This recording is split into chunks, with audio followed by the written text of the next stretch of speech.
चंद्रधर शर्मा गुलेरी। जन्म 7 जुलाई 1883। निधन 12 सितंबर 1922। जन्म स्थान जयपुर, राजस्थान। मूल निवास गुलेर नामक ग्राम, जिला कांगड़ा, हिमाचल प्रदेश। पिता पम शून्य शिवराम।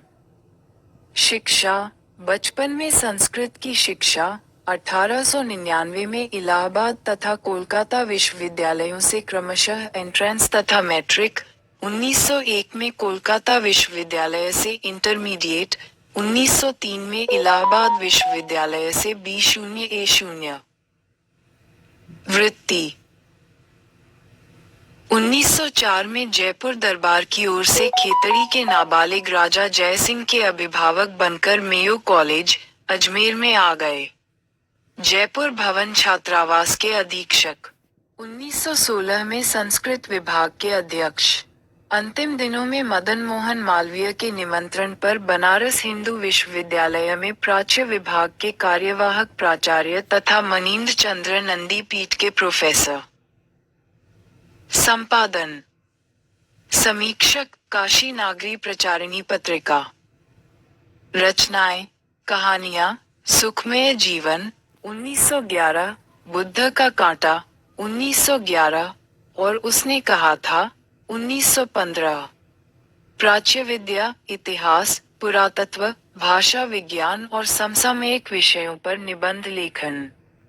कछुआ धर्म, मारेसी मोही कुठाव, पुरानी हिंदी, भारतवर्ष, डिंगल, संस्कृत की टिप्रारी, देवाना प्रिय आदि प्रमुख निबंध। इनके अतिरिक्त अनुवादों की बाढ़, खोज की खाज, क्रियाहीन हिंदी, वैदिक भाषा में प्राकृत आदि टिप्पणियां भी प्रकाशित। अंग्रेजी में a poem by Bhasa, a commentary on Vatsyayana's Kamasutra, the literary criticism आदि निबंध। देश प्रेम को लेकर कुछ कविताएं भी लिखी। चंद्रधर शर्मा गुलेरी 20वीं शती के प्रथम चरण में हिंदी गद्य साहित्य के एक प्रमुख लेखक थे। वे अपने समय में हिंदी, संस्कृत, अंग्रेजी आदि भाषाओं के प्रकांड विद्वान थे। प्राकृत, अपभ्रंश आदि भाषाओं में भी उनकी गहरी गति थी। पुरातत्व, इतिहास, भाषाशास्त्र आदि विषयों का उनका ज्ञान अपने समय में अद्यतन और तलस्पर्शी माना जाता था। साहित्य के अतिरिक्त अपनी अभिरुचि के अन्य विषयों पर उन्होंने हिंदी में निबंध, लेख, टिप्पणियां बराबर लिखीं। वेद विवेदी युग के एक प्रमुख निबंधकार और बहुमान्य विद्वान थे। गूढ़ और विदग्ध हास परिहास तथा व्यंग्य से परिपूर्ण अपनी कलात्मक भाषा शैली को देखते हुए वे अपने समय से बहुत आगे दिखाई पड़ते हैं। वस्तुतः वे अपने युग के अत्यंत प्रतिभाशाली और समर्थ लेखक थे। गुलेरी जी ने कुल 3 ही कहानियां लिखीं और उन्हीं के बल पर कहानीकार के रूप में हिंदी में अमर हो गए। उनकी कहानियां विषय वस्तु, भाषा शैली और शिल्प के कारण अपने समय से बहुत आगे की रचनाएं प्रतीत होती हैं और हिंदी कहानी के विकास में इनका प्रत्यक्ष और परोक्ष रूप से प्रभाव पड़ा है। संस्कृत का इतना बड़ा पंडित और शास्त्र निष्णात, गंभीर प्रकृति का विद्वान ऐसी सर्जनात्मक भाषा शैली में कल्पना और यथार्थ के ऐसे संतुलित संधान के साथ आधुनिक कथियों वाली ये कहानियां लिख सका। ये सचमुच चमत्कृत कर देने वाली, आश्चर्य से भर देने वाली रचनात्मक घटना है। ये कहानियां अपनी भाषा शैली और शिल्प को लेकर आज भी उतनी ही तरोताजा और रचनात्मक कौतुक सरीखी प्रतीत होती हैं।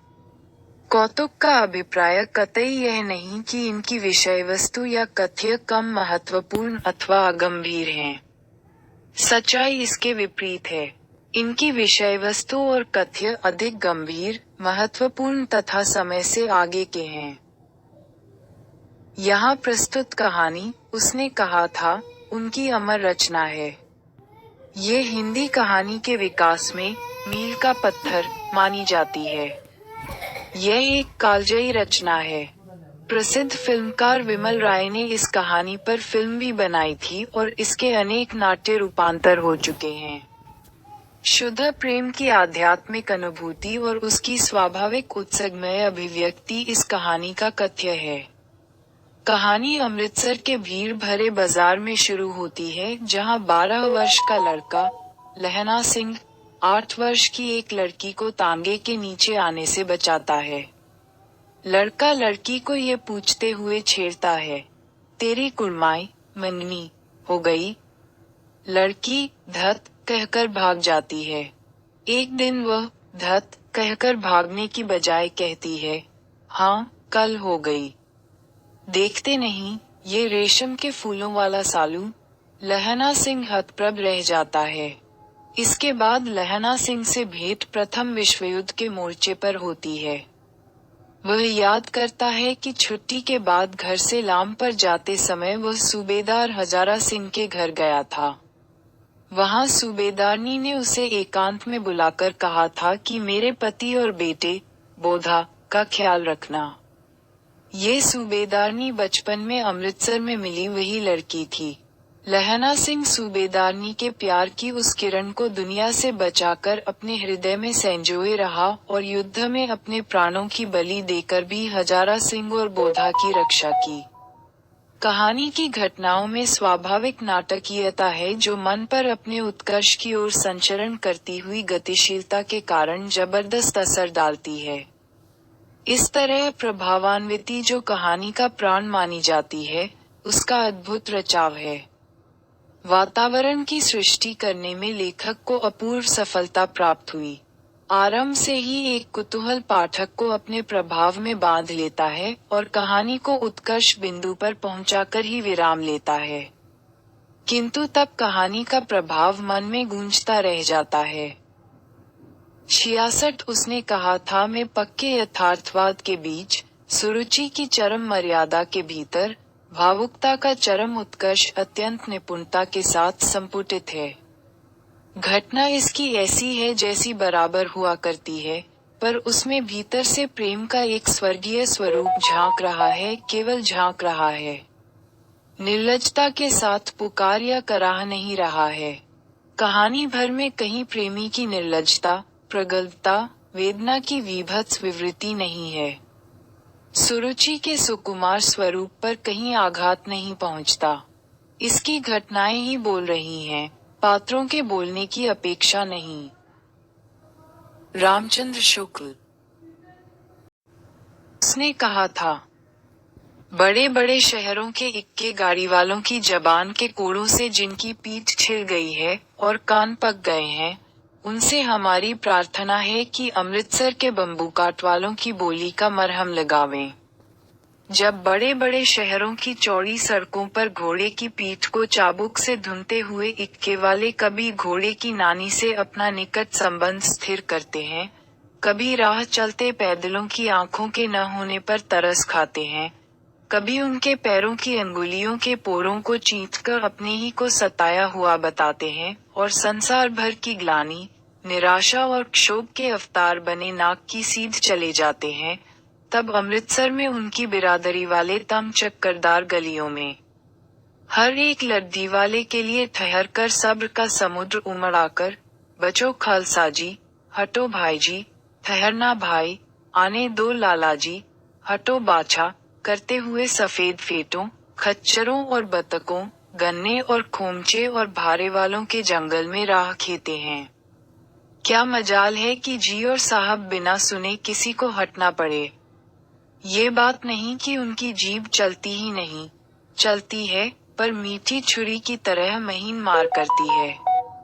यदि कोई बुढ़िया बार बार चितौनी देने पर भी लीक से नहीं हटती, तो उनकी वचनावली के ये नमूने हैं, हट जा, जीने जोगिए, हट जा, कर्मा वालिए, हट जा, पुत्रता प्यारिए, बच जा, लंबी वालिए।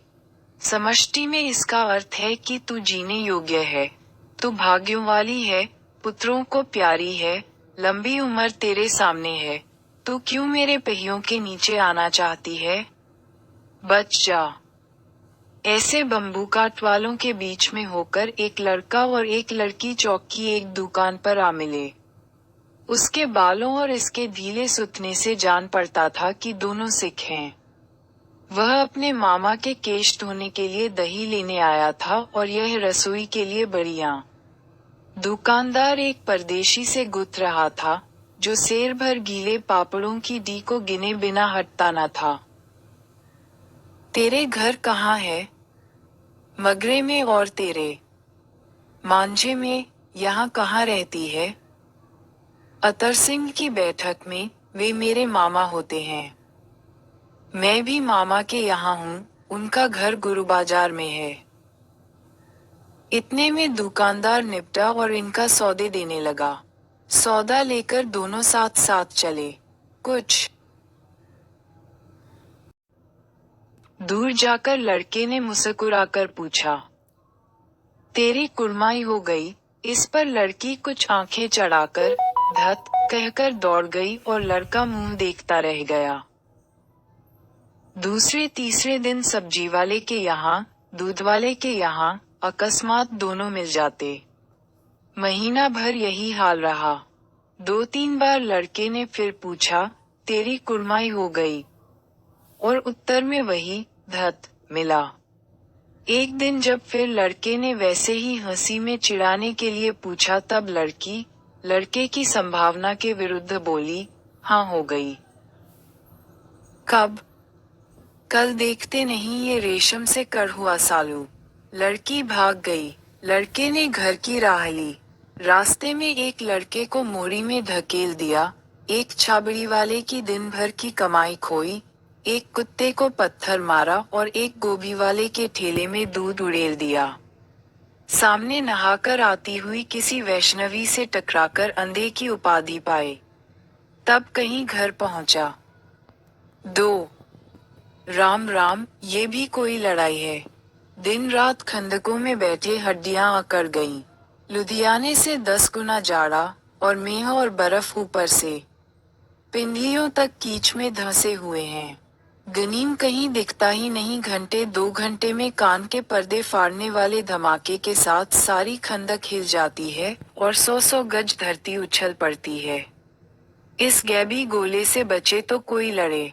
नगरकोट का जलजला सुना था। यहाँ दिन में 25 जलजले होते हैं। जो कहीं खंदक से बाहर साफा या कुहनी निकल गई तो चटाक से गोली लगती है। न मालूम बेईमान मिट्टी में लेटे हुए हैं या घास की पत्तियों में छिपे रहते हैं। लहनासिक और 3 दिन हैं। 4 तो खंदक में बिता ही दिए। परसों रिलीफ आ जाएगी और फिर 7 दिन की छुट्टी। अपने हाथों झटका करेंगे और पेट भर खाकर सो रहेंगे।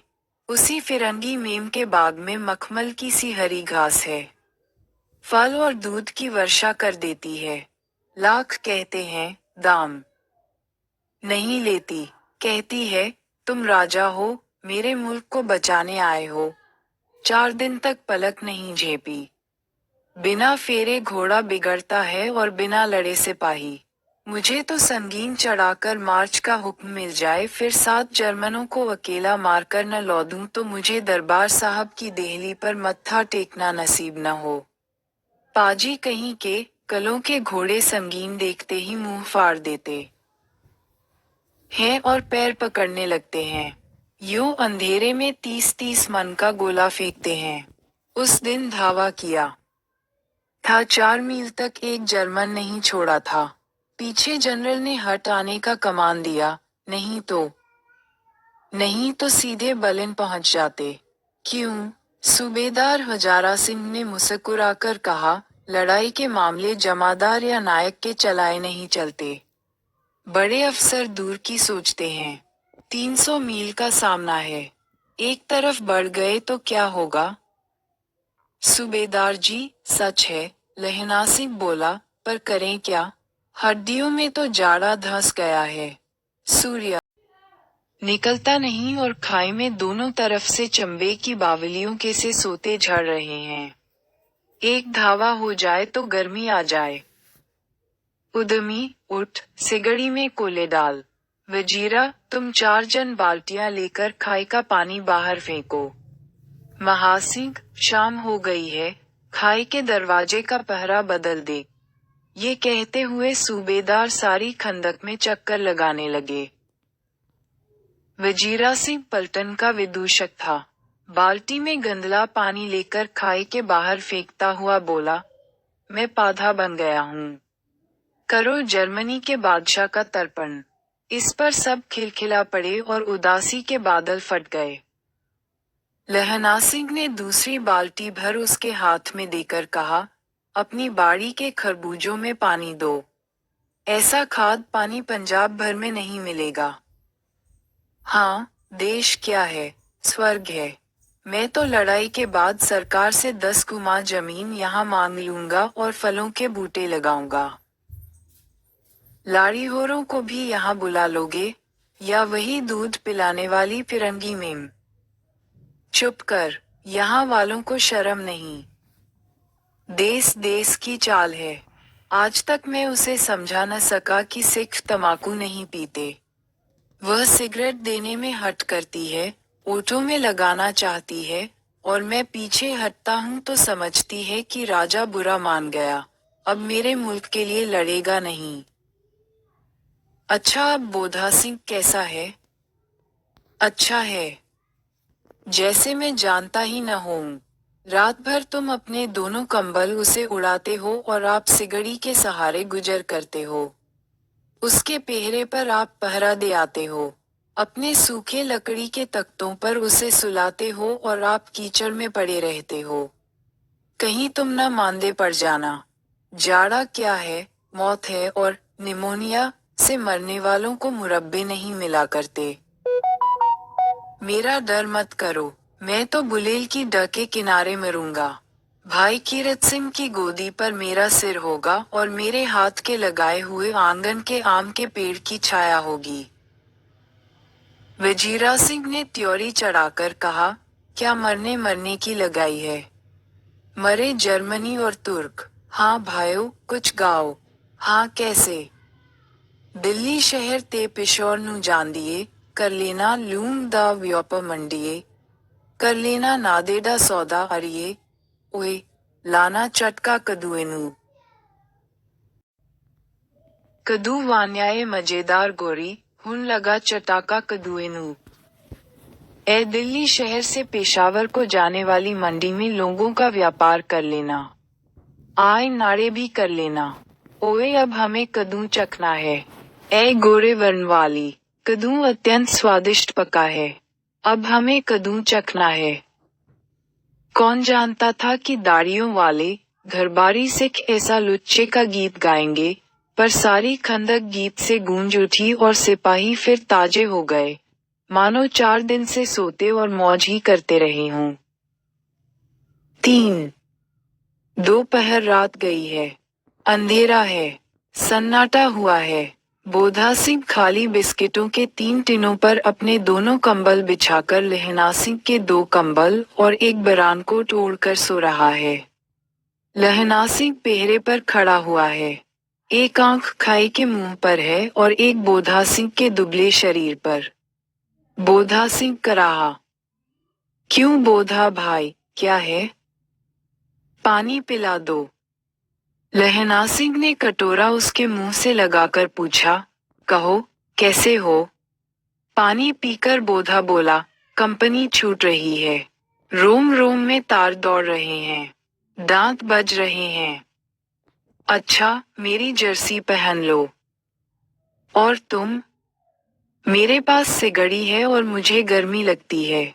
पसीना आ रहा है। ना, मैं नहीं पहनता। 4 दिन से तुम मेरे लिए।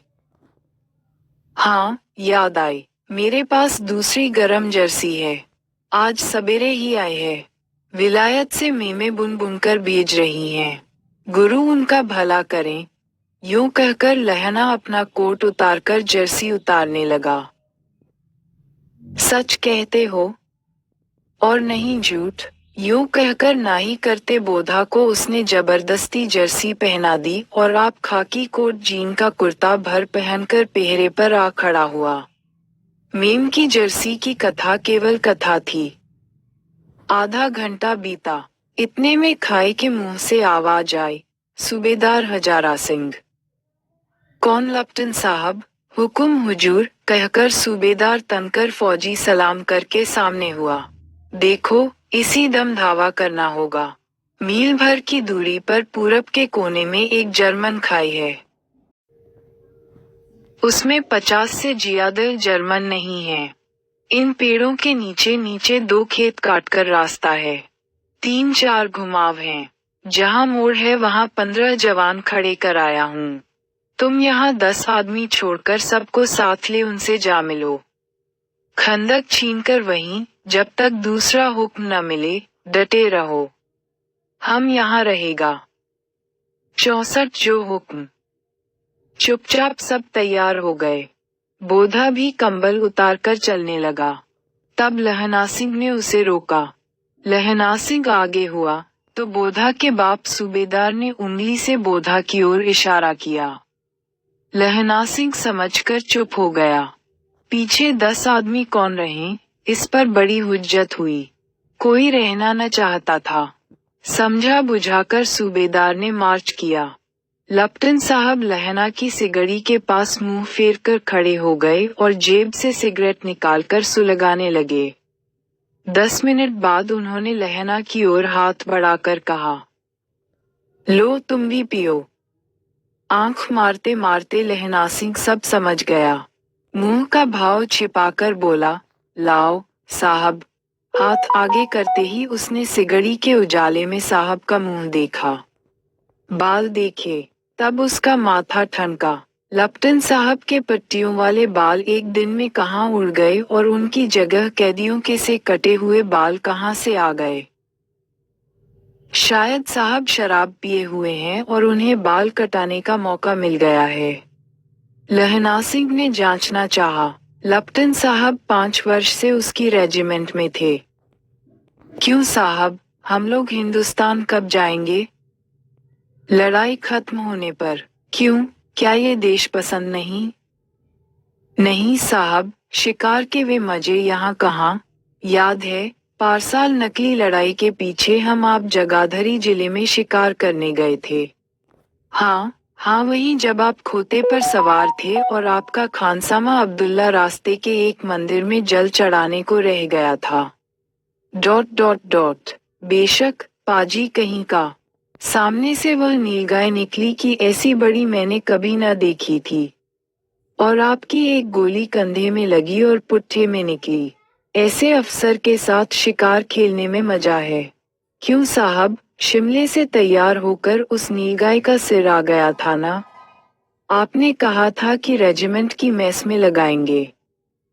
हाँ, पर मैंने वह विलायत भेज दिया। ऐसे बड़े बड़े सींग, 2-2 फुट के तो होंगे। हाँ, लहना सिंह 2 फुट 4 इंच के थे। तुमने सिगरेट नहीं पिया?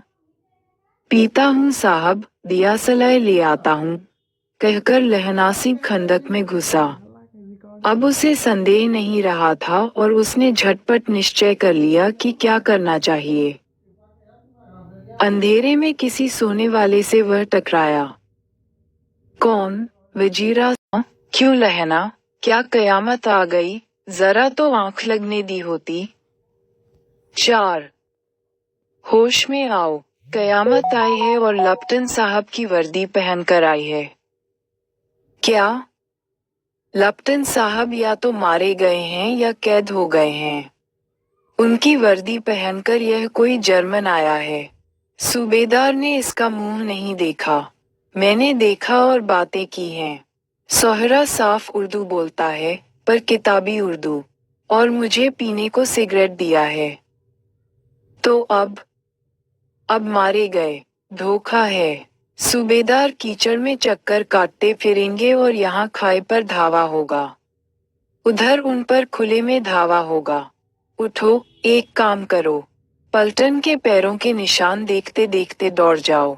अभी बहुत दूर न गए होंगे। सूबेदार से कहो कि एकदम लौट आएं। खंदक की बात झूठ है। चले जाओ, खंदक के पीछे से निकल जाओ। पत्ता तक न खड़के। देर मत करो। हुक्म तो ये है कि यहीं। ऐसी तैसी हुक्म की। मेरा हुक्म जमादार लहना सिंह जो इस वक्त यहाँ सबसे बड़ा अफसर है, उसका हुक्म है। मैं लप्टन साहब की खबर लेता हूँ। पर यहाँ तो तुम 8 ही हो। 8 नहीं, 10 लाख। एक एक अकालिया सिख 1.25 लाख के बराबर होता है। चले जाओ। लौटकर खाई के मुहाने पर लहना सिंह दीवार से चिपक गया। उसने देखा कि लप्टन साहब ने जेब से बेल के बराबर 3 गोले निकाले। तीनों को जगह जगह खंदक की दीवारों में घुसेड़ दिया और तीनों में एक तार सा बांध दिया। तार के आगे सूत की एक गुत्थी थी जिसे सिगड़ी के पास रखा। बाहर की तरफ कर एक दियासलाई जलाकर गुत्थी पर रखने। बिजली की तरह दोनों हाथों से उल्टी बंदूक को उठाकर लहना सिंह ने साहब की कुहनी पर तान कर दे मारा। धमाके के साथ साहब के हाथ से दियासलाई गिर पड़ी। लहना सिंह ने एक कुंदा साहब की गर्दन पर मारा और साहब आंख mean God, oh my God कहते हुए चित हो गए। लहना सिंह ने तीनों गोले बीनकर खंदक के बाहर फेंके और साहब को घसीटकर सिगड़ी के पास लिटाया। जेबों की तलाशी ली। 3-4 लिफाफे और एक डायरी निकालकर उन्हें अपनी जेब के हवाले किया। साहब की मूर्छा हटी। लहना सिंह हंसकर बोला, क्यों लप्टन साहब, मिजाज कैसा है? आज मैंने बहुत बातें सीखी। ये सीखा कि सिख सिगरेट पीते हैं। ये सीखा कि जगाधरी के जिले में नील गायें होती हैं और उनके 2 फुट 4 इंच के सींग होते हैं। ये सीखा कि मुसलमान खानसामा मूर्तियों पर जल चढ़ाते हैं और लप्टन साहब खोते पर चढ़ते हैं। पर ये तो कहो, ऐसी साफ उर्दू कहाँ से सीख आए? हमारे लप्टन साहब तो बिना डैम के 5 लफ्ज भी नहीं बोला करते थे। लहना ने पतलून की जेबों की तलाशी नहीं ली थी। साहब ने मानो जाड़े से बचाने के लिए दोनों हाथ जेबों में डाले। लहनासिब कहता गया, चालाक तो बड़े हो, पर मांझे का लहना इतने बरस लप्टन साहब के साथ रहा है। उसे चकमा देने के लिए 4 आंखें चाहिए। 3 महीने हुए, एक तुर्की मौलवी मेरे गांव में आया था। औरतों को बच्चे होने की ताबीज बांटता था और बच्चों को दवाई देता था। चौधरी के बड़ के नीचे मंजा बिछाकर हुक्का पीता रहता था और कहता था जर्मनी वाले बड़े पंडित हैं। वेद पढ़ पढ़कर उसमें से विमान चलाने की विद्या जान गए हैं। गौ को नहीं मारते। हिंदुस्तान में आ जाएंगे तो गौ हत्या बंद कर देंगे। मंडी के बनियों को बहकाता था कि डाकखाने से रुपए निकाल लो, सरकार का राज्य जाने वाला है। डाक बाबू पोलूराम भी डर गया था। मैंने मुल्लाजी की दाढ़ी मुनर दी थी और गांव से बाहर निकालकर कहा था जो मेरे गांव में अब पैर रखा तो। साहब की जेब में से पिस्तौल चला और लहना की जांघ में गोली लगी। इधर लहना की हेनरी मार्टिनी के 2 फायरों ने साहब की कपाल क्रिया कर दी। धड़ाका सुनकर सब दौड़ आए। बोधा चिल्लाया, क्या है? लहना सिंह ने उसे तो ये कहकर सुला दिया कि एक हिड़का हुआ कुत्ता आया था, मार दिया, और औरों से सब हाल कह दिया। सब बंदूकें लेकर तैयार हो गए। लहना ने साफा फाड़कर घाव की दोनों तरफ पट्टियां कसकर बांधी। घाव मांस में ही था। पट्टियों के कसने से लहू निकलना बंद हो गया। उतने में 70 जर्मन चिल्लाकर खाई में घुस पड़े। सिखों की बंदूकों की बाढ़ ने पहले धावे को रोका, दूसरे को रोका, पर यहाँ थे 8। लहना सिंह तक टक्कर मार रहा था, वह खड़ा था और लेटे हुए थे, और वे 70 अपने मुर्दा भाइयों के शरीर पर चढ़कर जर्मन आगे घुसे आते थे। थोड़े से मिनटों में वे अचानक आवाज आए, वाह गुरुजी की फतह, वाह गुरुजी का खालसा, और धड़ाधड़ बंदूकों के फायर जर्मनों की पीठ पर पड़ने लगे। एन मौके पर जर्मन 2 चक्की के पाटों के बीच में आ गए। पीछे से सूबेदार हजारा सिंह के जवान आग बरसाते थे। और सामने लहना सिंह के साथियों के संगीन चल रहे थे। पास आने पर पीछवालों ने भी संगीन पिरोना शुरू कर दिया।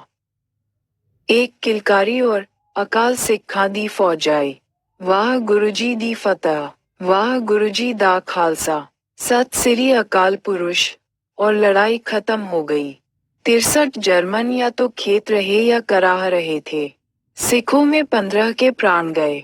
सूबेदार के दाहिने कंधे में से गोली आर पार निकल गई। लहना सिंह की पसली में एक गोली लगी। उसने घाव को खंदक की गीली मिट्टी से पूर लिया और बाकी का साफा कसकर कमरबंद की तरह लपेट लिया। किसी को खबर न हुई कि लहना के दूसरा घाव भारी घाव लगा है। लड़ाई के समय चांद निकल आया था। ऐसा चांद जिसके प्रकाश से संस्कृत कवियों का दिया हुआ क्षयी नाम सार्थक होता है।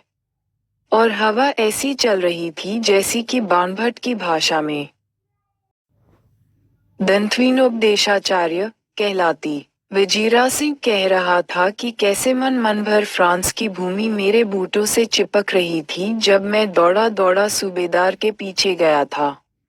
सूबेदार लहना सिंह से सारा हाल सुन और कागजात पाकर उसकी तुरंत बुद्धि को सराह रहे थे और कह रहे थे कि तू न होता तो आज सब मारे जाते। इस लड़ाई की आवाज 3 मील दाहिनी ओर की खाई वालों ने सुन ली थी। उन्होंने पीछे से टेलीफोन कर दिया था।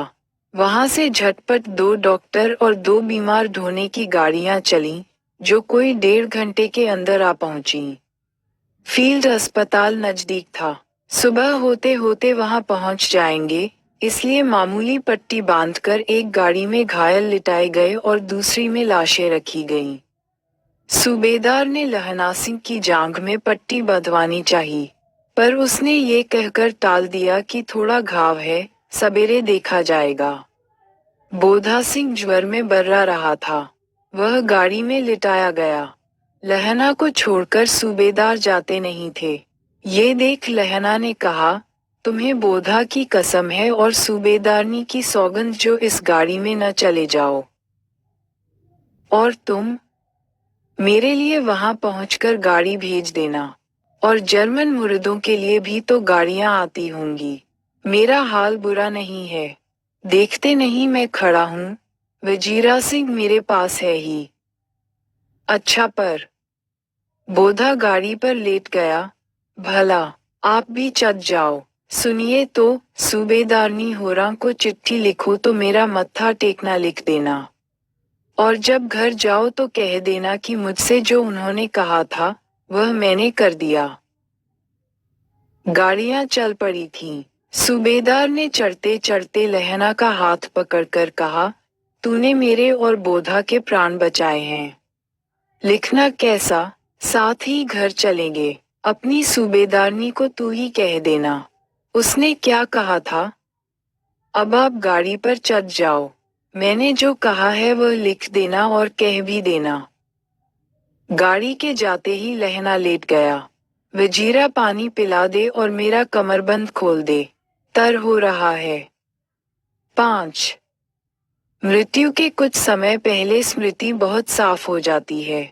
जन्म भर की घटनाएं एक एक करके सामने आती हैं। सारे दृश्यों के रंग साफ होते हैं। समय की धुंध बिल्कुल उन पर से हट जाती है। लहना सिंह 12 वर्ष का है। अमृतसर में मामा के यहाँ आया हुआ है।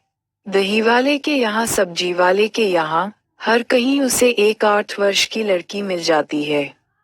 जब वह पूछता है तेरी कुड़माई हो गई, तब धत कहकर वह भाग जाती है। एक दिन उसने वैसे ही पूछा तो उसने कहा, हाँ कल हो गई। देखते नहीं, ये रेशम के फूलों वाला सालू। सुनते ही लहना सिंह को दुख हुआ, क्रोध हुआ। क्यों हुआ? वजीरा सिंह, पानी पिला दे। 25 वर्ष बीत गए।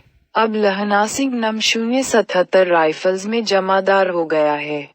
उस 8 वर्ष की कन्या का ध्यान ही न रहा। न मालूम वह कभी मिली थी या नहीं। 7 दिन की छुट्टी लेकर जमीन के मुकदमे की पैरवी करने वह अपने घर गया। वहां रेजिमेंट के अफसर की चिट्ठी मिली कि फौज लाम पर जाती है। फौरन चले आओ। साथ ही सूबेदार हजारा सिंह की चिट्ठी मिली कि मैं और बोधा सिंह भी लाम पर जाते हैं, लौटते समय हमारे घर होते जाना। साथ चलेंगे। सूबेदार का गांव रास्ते में पड़ता था और सूबेदार उसे बहुत चाहता था।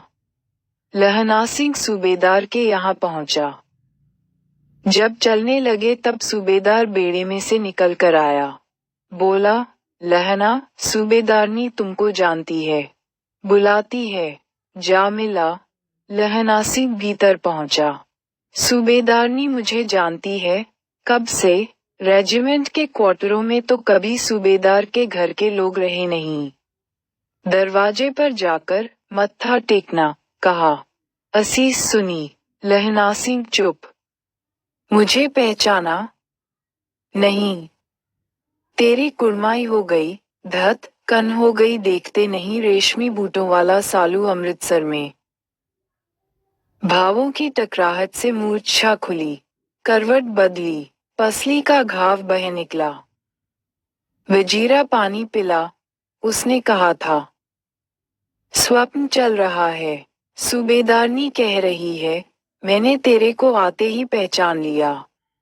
एक काम कहती हूँ, मेरे तो भाग फूट गए। सरकार ने बहादुरी का खिताब दिया है, लायलपुर में जमीन दी है, आज नमक हलाली का मौका आया है। पर सरकार ने हम तीमियों की घघरिया पलटन क्यों न बना दी, जो मैं भी सूबेदार जी के साथ चली जाती।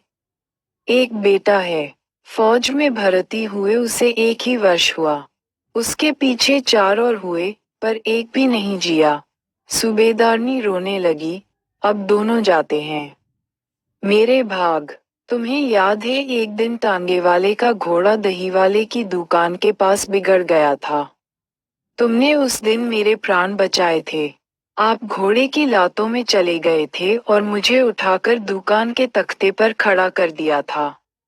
ऐसे ही इन दोनों को बचाना। यह मेरी भिक्षा है। तुम्हारे आगे मैं आंचल पसारती हूँ। रोती रोती सूबेदारनी ओबरी में चली गई। लहना भी आंसू पोंछता हुआ बाहर आया। वजीरा सिंह पानी पिला। उसने कहा था। X x x. लहना का सिर अपनी गोद में रखे वजीरा सिंह बैठा है। जब मांगता है तब पानी पिला देता है। आध घंटे तक लहना चुप रहा, फिर बोला। कौन कीरत सिंह? वजीरा ने कुछ समझकर कहा, हाँ। भैया, मुझे और ऊंचा कर ले, अपने पट पर मेरा सिर रख ले। वजीरा ने वैसा ही किया। हाँ, अब ठीक है। पानी पिला दे, बस, अब के हाड़ में यह आम खूब फलेगा। चाचा भतीजा दोनों यहीं बैठकर आम खाना। जितना बड़ा तेरा भतीजा है उतना ही यह आम है। जिस महीने उसका जन्म हुआ था उसी महीने मैंने इसे लगाया था। वजीरा सिंह के आंसू टप टप टपक रहे थे। X x x. कुछ दिन पीछे लोगों ने अखबारों में पढ़ा। फ्रांस और बेल्जियम 68वीं सूची मैदान में घावों से मरा नम 077 सिख राइफल्स जमादार लहना सिंह।